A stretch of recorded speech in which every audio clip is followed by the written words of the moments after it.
get one thing straight. I'm not sad. I'm fucking pissed. The robbery I witnessed was beyond criminal. It was amoral, the antithesis of anything good in this world. The evil I faced didn't only lack a conscience, it seemed to laugh in the face of all consciences, to demand an answer to its unanswerable quandary of why good is better than evil.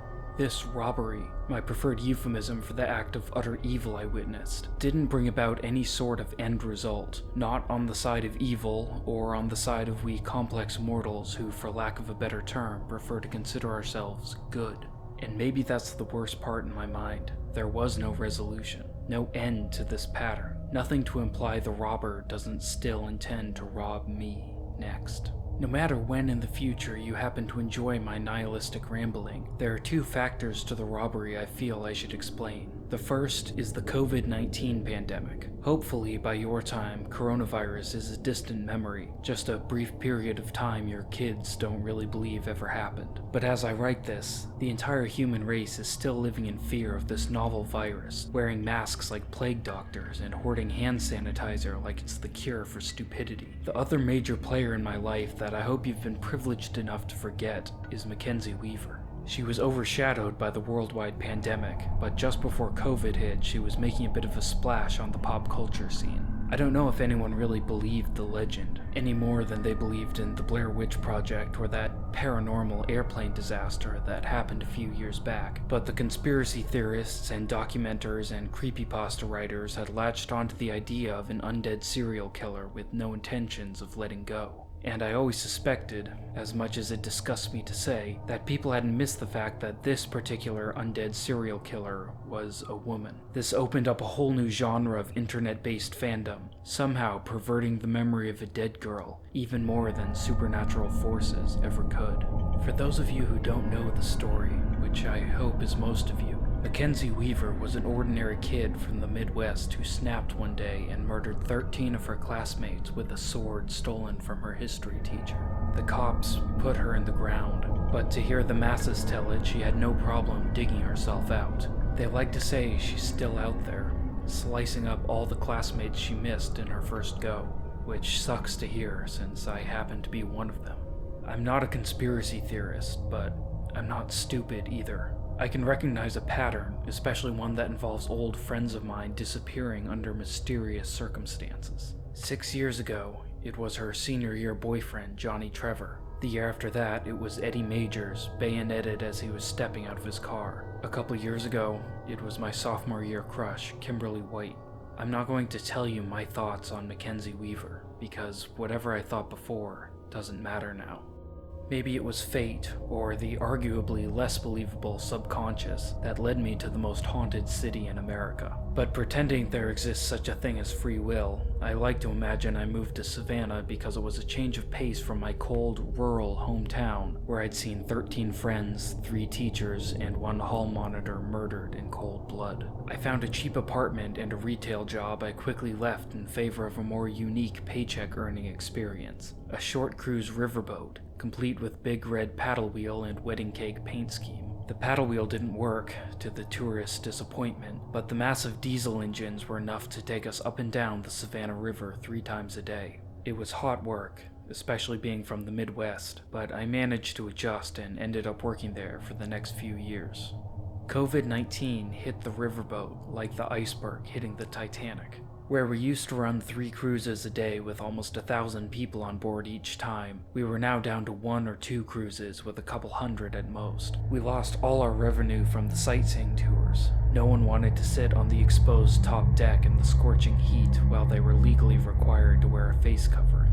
It was nice not having to rush around and put out a million fires, but the cruises ended up dragging for too long with no obnoxious guests to occupy my time. The only real bright side of Corona was that we had a new employee, a student from the art school who signed on as a deckhand after she realized she wouldn't be allowed back into the dorms. Her name was Hope, and she was the greatest person I've ever met. I know what you're thinking, but it wasn't like that. She was 17 or 18, I was older, and cradle robbing isn't my thing. I didn't like her like that. I liked her for the way she lit up every room she walked into, the way she always seemed to be smiling, and the way nothing ever seemed to get her down. A guest could be yelling in her face, and she would smile in a way that implied understanding, not sarcasm. I once saw the rattling old AC unit dump a gallon of filthy muck all over her blonde head and white uniform, and all she had to say about it was, "That's why they pay me the big bucks," which, by the way, they did not. There were only 2 other deckhands on duty during COVID, and they were both a good 40 years older than me, so I ended up spending a lot of time with Hope. She was a smart kid, I decided, even if her constant cheery attitude could give off a ditzier impression. She wanted to be a writer, I found out, and was attending the Savannah College of Art and Design with the hope of making connections in that field. When I told her what I thought about higher education, namely that it was all a scam, especially the gimmicky art schools like SCAD, she just shrugged and told me she wasn't attached. "It's maximum 4 years, she reasoned, speaking in cadence with the mop she was scrubbing across the floor. "If I move on, I move on, but as long as I'm here, I might as well enjoy it." At the time, that miffed me a little. I assumed that she was loaded, or at least deep enough into the middle class that her parents would let her come and go from colleges like they were houses on Halloween. I still don't know if her family has money, but I eventually realized I was looking at it the wrong way. If my parents had money enough to help me live wherever I wanted, I would take their help in a heartbeat. How could I blame her for using every opportunity she was given? There were times when I considered telling Hope about Mackenzie Weaver. She was still pretty big in the media, or whatever media was enduring the pandemic, but I could never bring myself to breach the subject. Usually the urge would hit me after work, when the deckhands and chefs and waitresses would sit out on the Savannah riverfront, drinking beer and sharing stories about entitled customers. Hope and I would usually talk about this, that, or whatever, and sometimes, sitting there with my back to the inky, bottomless river, a chill would go up my spine, and I would imagine Mackenzie Weaver rising from the polluted Savannah, water streaming from her cutlass and blood still trickling from the bullet wound in her scalp. It was then I would be tempted to tell Hope, hell, to tell anyone. I had lived with what I'd seen for years, had never even tried to see a shrink for fear of totally breaking down. I had to tell someone, just to talk about it, or I would drive myself as insane as Mackenzie. But whenever I almost brought it up, almost asked her if she knew the real story behind the urban legend, I would meet her dancing blue eyes in the light of the street lamps and see her as something else, something far removed from my wretched psyche. Maybe it was the white uniform, or her big, innocent eyes, but she seemed pure, like an angel, or like a child. The idea of corrupting her with the knowledge of what I'd seen felt blasphemous, like throwing paint on a portrait, or like cursing in church. So I never told Hope about my past, and we kept on pushing through the light workload. What I also didn't tell her was that I seemed to be healing. I could never say this to her for obvious reasons, but there seemed to be a correlation. Around the time I started talking to her often, spending almost every cruise working beside her, I could almost feel the degrees by which my depression and paranoia were rolling back. 7 years I had been stuck in the same mindset. The idea that I had to just keep pushing through the pain and maybe someday, some tiny little bit of it would go away. But somehow, just by spending time with my giggly coworker, that tiny spark of hope that had kept me from ending it all was growing into a flame, then a fire, then a blaze. I wasn't healed.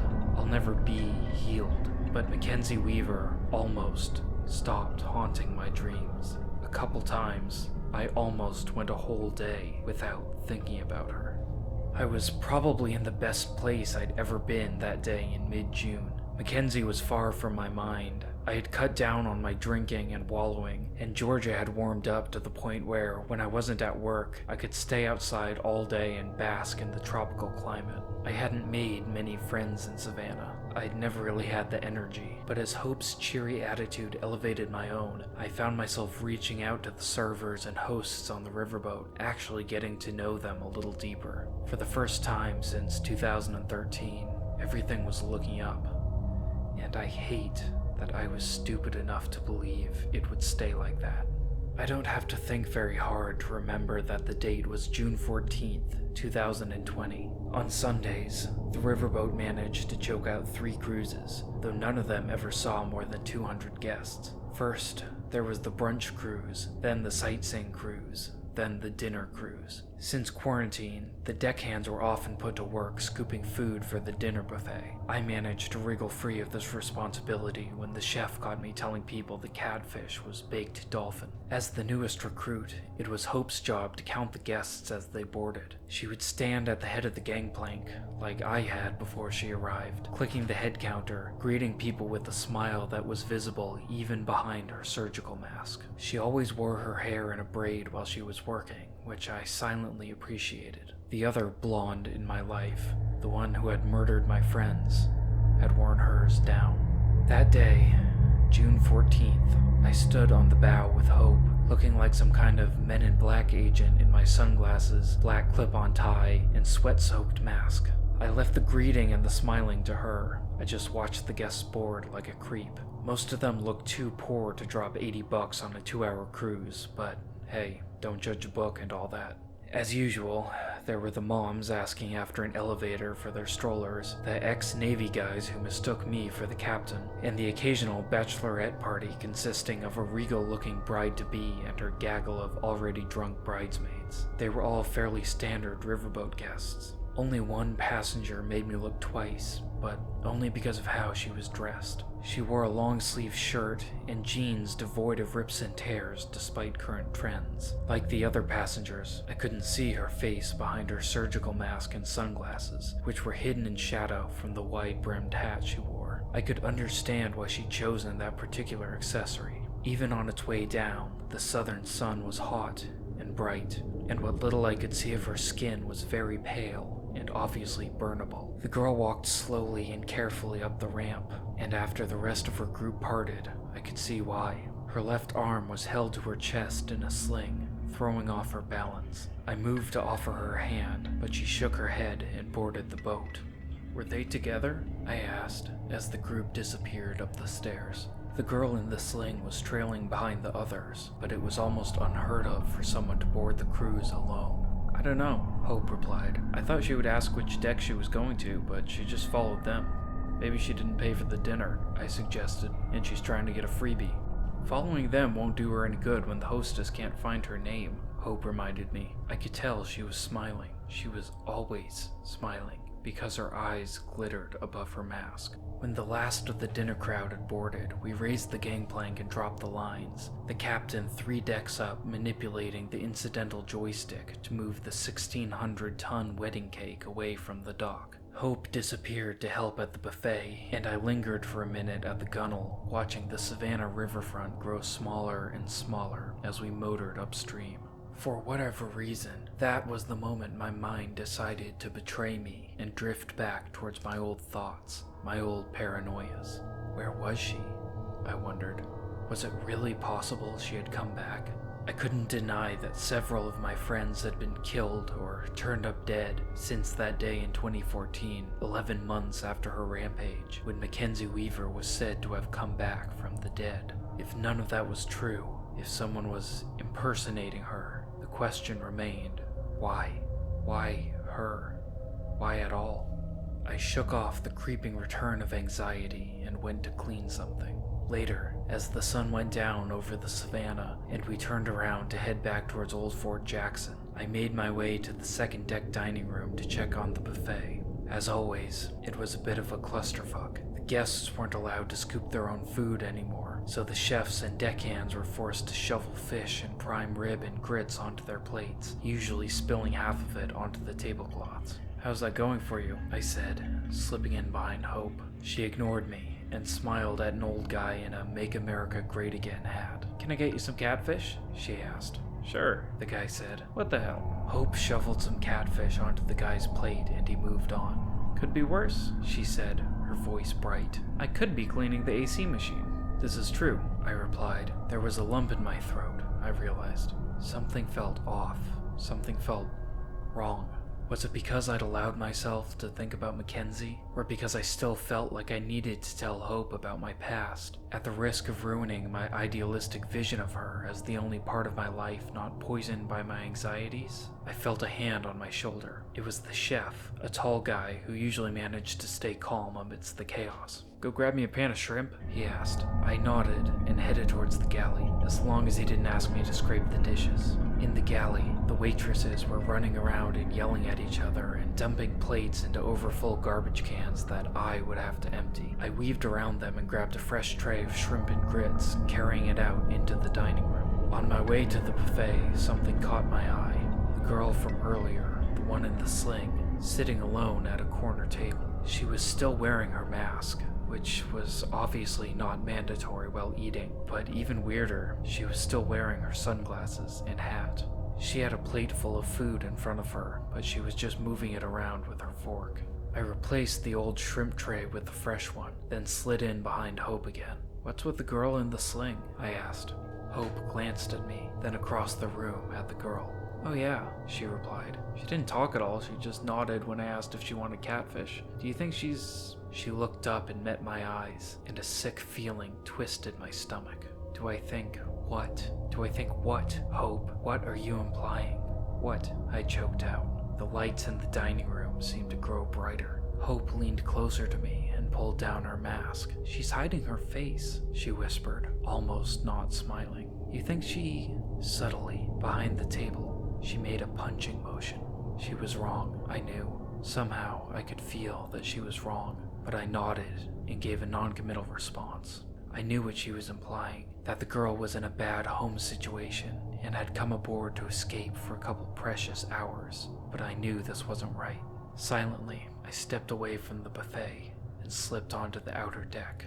The boat had a designated employee smoking area where I liked to hang out, but I didn't feel like being cramped in the stern right now. I stood on the port side deck among the tourists and bridesmaids and leaned on the rail. It was still light out, one more week till the solstice, and I could see Savannah painted gold as we moved downriver.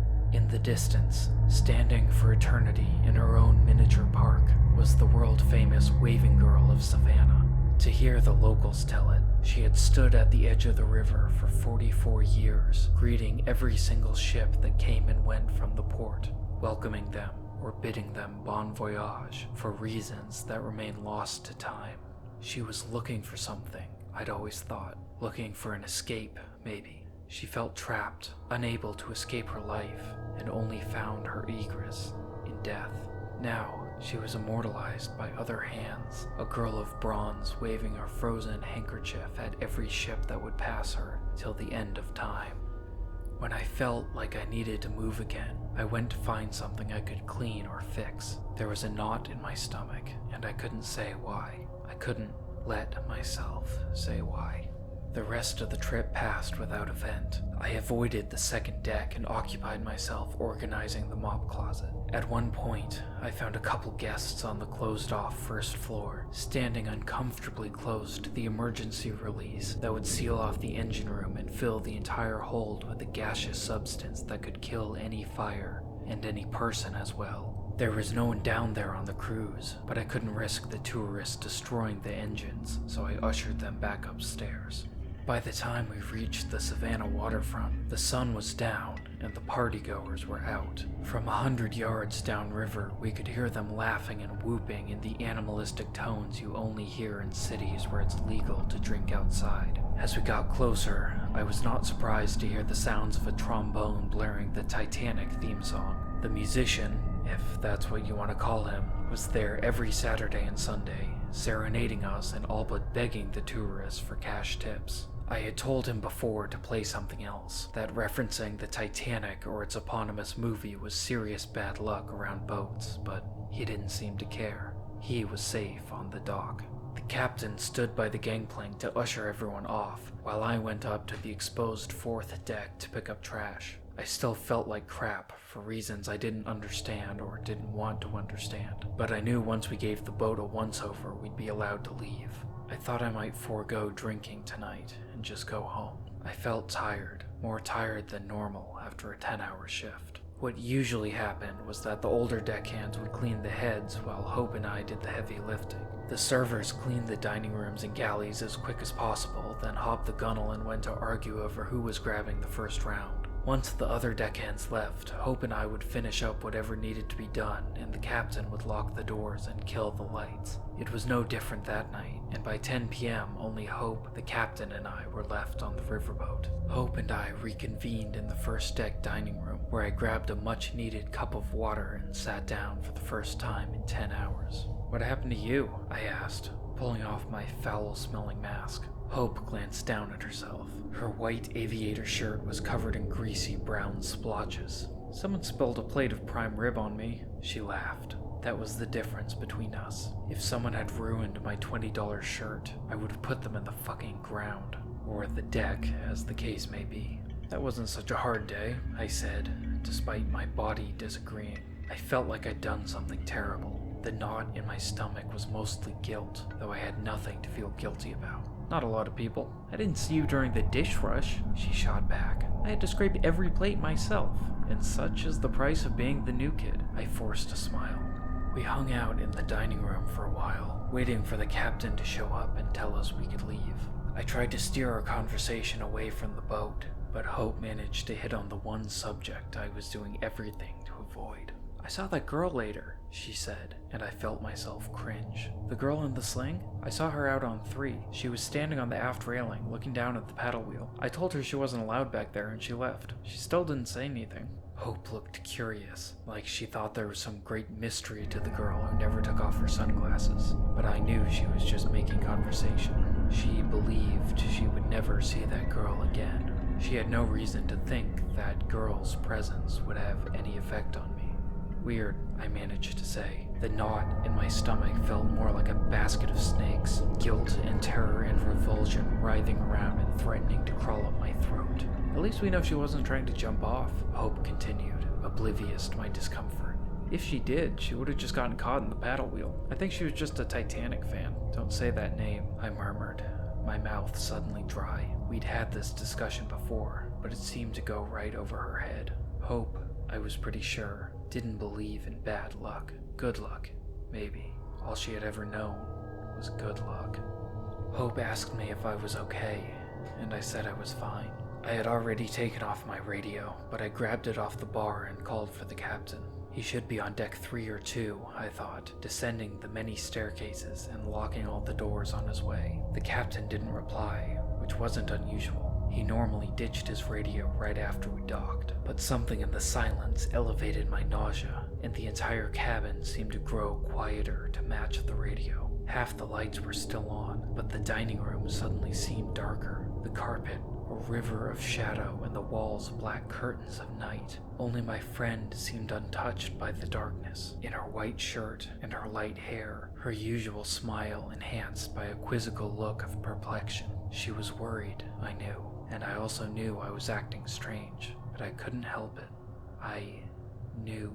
"I'll be right back," I murmured, heading across the dining room. "Where are you going?" Hope called. Her voice, usually soft and unobtrusive, cut through the silence like a sword. "Just to check deck 3, I lied. Should I take her with me? I wondered. Would she be safe? No, I thought. She needed to be as far from me as possible. Everyone did. I climbed the faux expensive stairs, up half a level, then to deck 2, then half a level, then to deck 3. The captain wouldn't be on 4. There were no doors to lock up there, just an open deck beneath the stars. I called his name into the darkened cabin, but there was no response.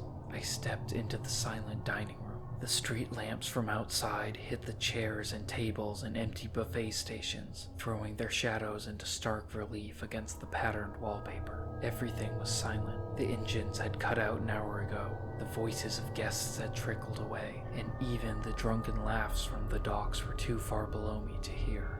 I tried to call for the captain again, thinking he may be in the galley or the heads, but my voice didn't seem to work. I couldn't speak for fear of disturbing this unbroken, silent darkness. It was almost a presence, I thought, almost sentience, as if the shadows themselves were watching me, daring me to walk further towards what I knew was coming next. Somehow, My feet propelled me across the dining room. The AC had been turned off, and it was hot. The humidity clung to my body, drawing sweat across my face, and I could almost imagine that was the warm embrace of the shadows as they reached out to grab a hold of me. I checked the heads. The floors were still slick where they'd been mopped, the mirrors as scratched and stained as they always were. My heart crawling into my throat, I stepped into the galley. The small kitchen area was empty, all the equipment cleaned and stacked up for later use. There was nowhere to hide, so I moved on. At the other end of the galley was a door leading to what we called the chiller, a miserably hot, cramped, noisy room where the AC units growled their profession 12 hours a day. I stopped at the door, my hand on the handle, and took a deep breath as silently as I could. What did I expect to find in the chiller? I didn't know. I couldn't say. I couldn't allow myself to say. But I had to do it. I had to go inside. I threw open the door and stepped out, snapping my head in both directions, looking port and starboard down the thin corridor between the bulkhead and the banks of AC units. There was nothing there, just the grimy surfaces and bags of trash I'd forgotten to take downstairs. I almost let myself take another breath. Then I saw that the AC unit was leaking red. Red leaks were common on the riverboat. Most of the drinks we sold were 90% grenadine, and the guests had a habit of dropping and shattering their novelty glasses. I had mopped up hundreds of red stains in my riverboat career, some brand new and some discovered months after the fact. So I knew, even 15 feet away, that the red liquid pooling out into the chiller wasn't anything mixed behind a bar, and neither was it the usual slime of rust and rainwater. With another glance to port, I made my way towards the starboard end of the chiller, slowly, my shoes scuffing against the rough plastic deck. I held my breath, and somehow I held my fear as well. I was no longer feeling, I was thinking, and I was considering. When I came to the pool of blood, I didn't hesitate. I stepped over it and turned to look between the AC banks, taking in the sight that I'd expected, the sight that I had feared. The sight that I'd somehow known I would see since the moment she stepped aboard. My thoughts were frozen. My breath was still. "Oh, Captain, my Captain," I thought. My mind felt far away from my body. The riverboat captain, a man in his prime, a man whose loving wife and beautiful children I'd had the honor of meeting, lay slumped against the back wall, his body crumpled up between two silent AC banks, his white uniform shirt stained the same brilliant crimson that ran beneath my feet and pooled at the far wall. A cigarette had fallen from his lips and gone out as it hit the liquid remains of his life.